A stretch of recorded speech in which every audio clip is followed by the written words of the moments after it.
अभी आगे सुनते हैं ऐसे शख्स को जो हमारे बीच मौजूद है।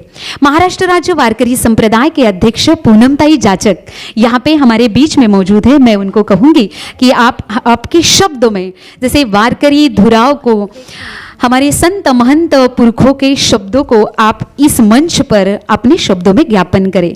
सुनने में अच्छा लगेगा। महाराष्ट्र ये संतों की भूमि है और इन्हीं संतों के पदस्पर्श से पावन हमारा महाराष्ट्र ओजस्वी, तेजस्वी और गौरवशाली बना है। सुनेंगे अभी पूनमताई के शब्द को। छत्रपति शिवाजी महाराज की वसुदेवम सुतम देवम कंस चानूरमर्दनम देवकी परमानंदम कृष्णम वंदे जगतगुरुम। वंदन है मेरे पंढरपुर के पांडुरंग दैवत को, वंदन है मेरे वृंदावन के भगवान श्री कृष्ण को, वंदन है मेरे महाराष्ट्र के राजा छत्रपति शिवराय को, और वंदन है मेरे सभी माता पिता, गुरुजन और भाई बहन, और वंदन है मेरे व्यासपीठ आदरणीय सभी मंच को। आज हम यहाँ पर्यावरण अंतर्राष्ट्रीय पर्यावरण मित्र बहुउद्देशीय संस्थान भारत अध्यक्ष देवा तांबे सर, इनके जन्मदिन तो मनाने वाले हैं, रात में भी मनाया, लेकिन मैं वहाँ उपस्थित नहीं थी। और आज हमारा राष्ट्रीय पर्यटन विकास सांस्कृतिक महोत्सव 5वीं संगोष्ठी है, जो हमारे मराठी में अधिवेशन कहते हैं, हिंदी में यहाँ संगोष्ठी कहते हैं। पर्यावरण के स्थल पर कार्य करते हुए मैं एक ऐसे, जैसे कि हमारे मराठी में मन है डोंगर पोखरून उंदीर काढला, वैसी बात देवा तांबे सर की नहीं है। वो तो हर जिले से, हर गांव से, हर राज्य से, हर देश से एक एक ऐसा हीरा उत्पन्न करते हैं, ऐसा हीरा ढूंढते हैं जो पर्यावरण क्षेत्र में अपना अलौकिक कार्य करते हैं। हमारे गांव के कई सरपंच भी यहाँ उपस्थित है, कई शिक्षक है, कई डॉक्टर है, कई वकील है, और कई अनेक सामाजिक कार्य में कार्य करने वाले यहाँ सदस्य उपस्थित है, जो पर्यावरण क्षेत्र में अपना कार्य तांबे सर के मार्गदर्शन से बहुत अच्छे से कर रहे हैं। जो ऐसी शिक्षिका है जो खुद ही पेड़ लगाती है और बच्चों को सीख देती है कि आप पेड़, क्योंकि हमारा जो ग्रुप है मैं वहाँ देखती हूँ, और मेरी तो मन भर के आया कि शर्मा मैम ने हमारे यहाँ एक साहित्यकार उपस्थित किए हैं। लक्ष्मी के पूजने वाले बहुत हैं, लेकिन सरस्वती पूजने वाले कम हो गए हैं, लेकिन आप जैसे साहित्यकार मुझे मिले। मेरा तो, क्योंकि सर यहाँ दिल्ली में आए हैं, हमारे हर एक सदस्य कोई तो अपने अपनी शॉपिंग कर रही है, लेकिन मैं जब से आई पुस्तकें खोज रही हूँ क्योंकि मैं पीएचडी कर रही हूँ गोस्वामी तुलसीदास और संत नामदेव पर। लेकिन पर्यावरण का कार्य करते हुए कल मैं कासगंज जिले में सोरो क्षेत्र में गई। वहाँ भगवान कृष्ण का 3रा वराह अवतार है, लेकिन वहाँ की गंदगी देखकर ऐसे मालूम हुआ कि वहाँ भी कासगंज में हमारा कोई होना चाहिए। जो वहाँ नाली ऐसी बहती है, जिस क्षेत्र में भगवान ने पृथ्वी को बचाने के लिए अवतार लिया, उसी क्षेत्र में मानव जैसी जाति, जैसे दानव निर्माण हुए, पृथ्वी को पुनः एक न प्रदूषित करके पुनः पानी में डुबा रहे हैं। ऐसी बात नहीं है। तो आज, और मेरा कार्य बता रही हूँ, मैं तो अनेक बार बताती हूँ कि मैं इस क्षेत्र में कार्य लें, क्योंकि हमारी भारतीय महिला सांसारिक होती है, हमारी तो जॉइंट फैमिली है, और उससे मैं कीर्तनकार हूँ वारकरी सांप्रदायिक। लेकिन मेरा एक संकल्प है सर, जहाँ मैं कीर्तन करती हूँ, मंदिर में हूँ, वहाँ 5 पेड़ लगाती हूँ।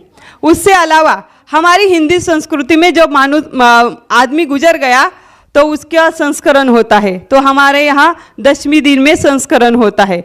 तो उस दिन में हमारे वारकरी संप्रदाय महाराष्ट्र में जैसे कि प्रवचन कथा का आयोजन किया जाता है। तो जिस आदमी के घर से एक आध बुजुर्ग गुजर गया है या कोई, उसके समय पे जो मेरा कथा रहती है, उस समय में 5-5 पेड़, जैसे कि सर ने बताया हमारे बुजुर्ग की एक जैसे कि हम स्मरण रहे, उसी तरह मैं 5 पेड़ वहाँ लेकर खुद से लेकर जाती हूँ और उन्हें लगाने के लिए अनुमोदन करती हूँ कि जैसे हमारे बुजुर्गों का स्मरण रहे और पर्यावरण का बढ़ावा। अभी हमारे महाराष्ट्र में तो पर्यावरण का कार्य ये बहुत अच्छे से कराए, यहाँ दिल्ली में शर्मा मैम भी, और मुझे एक आप सबसे अनुमोदन है जैसे हमारा परिवार होता है, तो वैसे ही हमारी संस्था हमारा परिवार है। परिवार में जो कोई दिक्कत आई तो हमारे पिता को बहुत मुश्किल होती है, वैसे हमारे संस्थान में कोई दिक्कत आई तो देवा सर को बहुत मुश्किल, जैसे कि यातना होती है। तो हमारा हर एक का एक फर्ज है कि हमारे संस्था में कार्य करते हुए जिस तरह संत ज्ञानेश्वर माऊली जी ने बताया, इवले से रोप लाविले द्वारी त्याचा वेणू गेला गगनावरी, परंतु इस बेल को बढ़ते हुए, जैसे कि ये पौधा वटवृक्ष के छाए जैसे बढ़ते हुए, इसमें कोई बाधा न डाले, यह सबसे पहला हम सबका कर्तव्य है। और इसी से जबकि हम बाधा नहीं डालते हुए पर्यावरण का कार्य करें तो भी हमारी संस्था हमारे देश में नहीं, राज्य में नहीं, देश में नहीं, अंतर्राष्ट्रीय स्तर पर इतनी पहुंच जाऊंगी कि पर्यावरण का सबसे महत्वपूर्ण काम तभी होगा जब हम अपने दिल से काम करेंगे। सर ने पहले ही बताया, सत्कार के लिए नहीं, लेकिन संत तुकाराम जी करते हैं, तुका म्हणे एक मरण्याची सरे, उत्तमते उरी कीर्ती मागे। जैसे कि आदमी गुजर जाता है लेकिन कीर्ति स्वरूप में जो जिंदा रहता है तो उनका कार्य, हमारा कार्य, हम तो सब आने वाले गुजर जाने वाले हैं, क्योंकि संत कहते हैं जिंदगी किराया का घर है, एक ना एक दिन निकलना पड़ेगा। जिंदगी किराया का घर है, एक ना एक दिन निकलना पड़ेगा। वही बात, जो धन संपत्ति हमने कमाई है ये तो दूसरा ही खाने वाला है, लेकिन जो हम पर्यावरण क्षेत्र में जो कार्य करने वाले हैं उसका तो फायदा नहीं कोई उससे उछड़ सकता है, नो, वो अमर स्वरूप में। जैसे कि तूने जो कमाया है, तूने जो कमाया है, कोई दूसरा ही खाएगा, खाली हाथ आया है तू, खाली हाथ जाएगा। भगवान के द्वार पे यही नहीं देखा जाता कि बाबा रे तूने कितनी संपत्ति कमाई, यही देखा जाता है तूने कितना अच्छा कार्य जीवन में किया। हमारे शिवाजी राजा ने अच्छा कार्य किया, इसी कारण से आज ही हमारे जीवन में, हमारे भारत में नहीं, सर दिल्ली में परसों में एक पुरान हनुमान मंदिर देखने गई थी, तो प्राचीन हनुमान मंदिर, वहां मैं उन गुरुजी से मिली, छत्रपति शिवाजी का नाम लिया तो उनका हृदय उभल के आया। इसका कारण एक ही है, उत्तमते उरी कीर्ति मागे। जैसे कि कार्य महान हो तो हमारी कीर्ति भी महान होती है।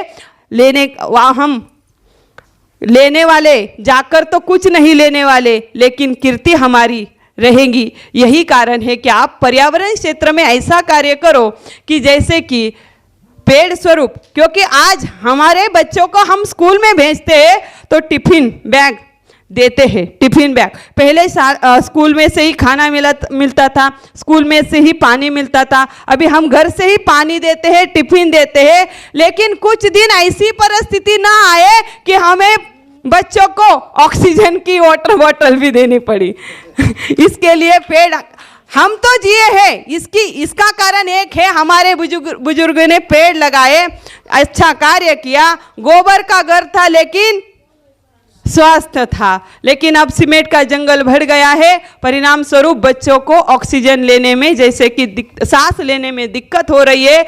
लेकिन ना ही अपने, जिस तरह हमारे बुजुर्ग ने हमारे ख्याल के लेकर पेड़ लगाए, उसी तरह हम अपने बच्चों के लिए पेड़ लगाए। यही प्रार्थना करती हूँ। और देवा तांबे सर को हमारे पूरे महाराष्ट्र नहीं भारत के टीम से जन्मदिन की बहुत बहुत मुबारक।